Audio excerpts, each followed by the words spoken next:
Hello everyone, welcome to this video looking at finding an expression for the nth term of a sequence, and previously we've looked at sequences which are linear and this sequence is quadratic. So let's start by looking at what that means. So just going to write the sequence out again here. We've got 1, 7, 17, 31 and 49. Now we know with sequences we always start by trying to look at what the pattern is doing. So the first thing we're going to do is look at the difference between 1 and 7. Well, that's going up, and it's important we push the plus there, up by 6. 7 to 17, up by 10. 17 to 31, up by 14. And then 31 to 49, up by 18. Now, this is what's known as the first difference.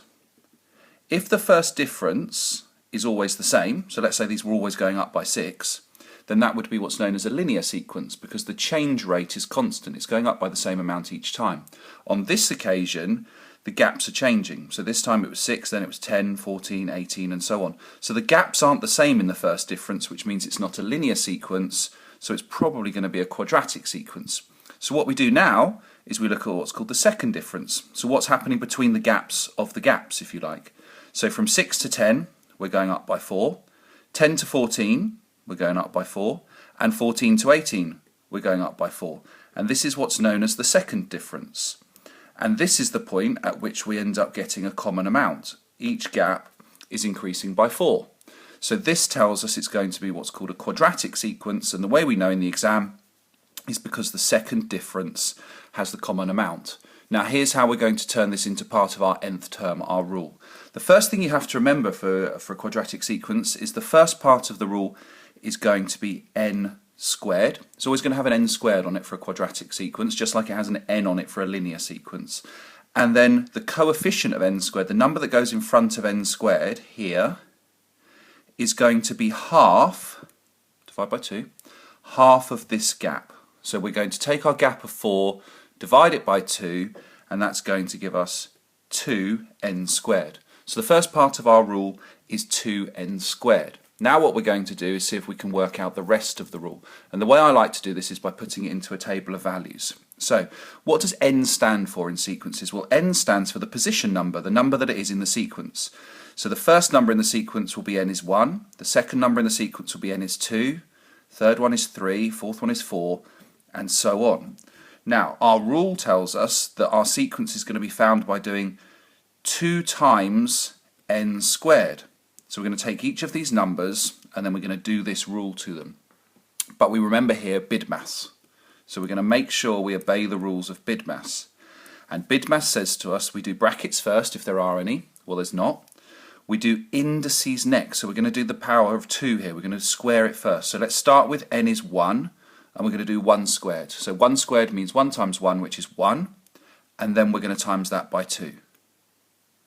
Now we're going to start again, but this time n equals 2. So a 2 goes in here. So we're going to do our indices first. So we're going to do 2 squared, which is 4, and then we're going to times that by 2, which is 8. Now we're going to start all over again, but this time our n is equal to 3.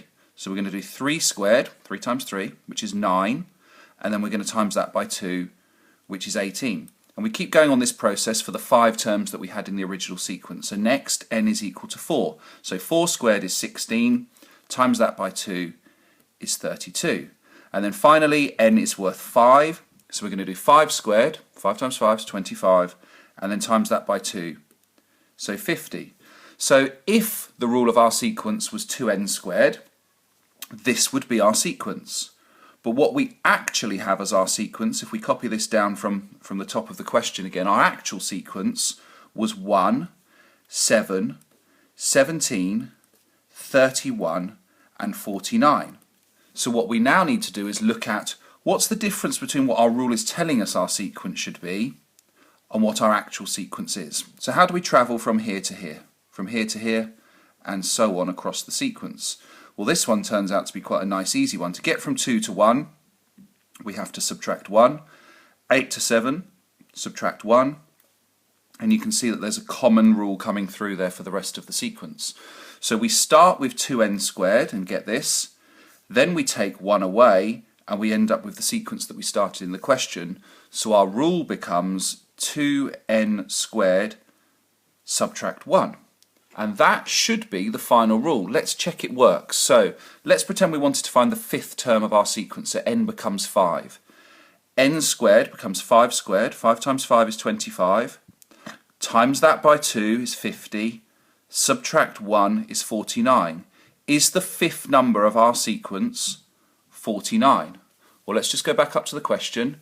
Here's the first number, second, third, fourth, fifth. So our fifth number is 49, so our rule works, and we found an expression for the nth term of that quadratic sequence, 2n squared minus 1. The only way this could become harder in your GCSE exam is if here, when we're looking at the difference, if that wasn't the same each time. Perhaps maybe it's, I don't know, subtract 1 here, subtract 3 here, subtract 5 here, and so on and so on. At this stage, if the gaps were different, you might then need to find an expression for the nth term of a linear one. So back to finding nth terms for linear expressions, and then add that onto your quadratic part. So your 2n squared and then maybe, I don't know, minus 3n plus 1, something like that. So that could be a harder version of it. But in this one, quite simple, easy answer, 2n squared minus 1.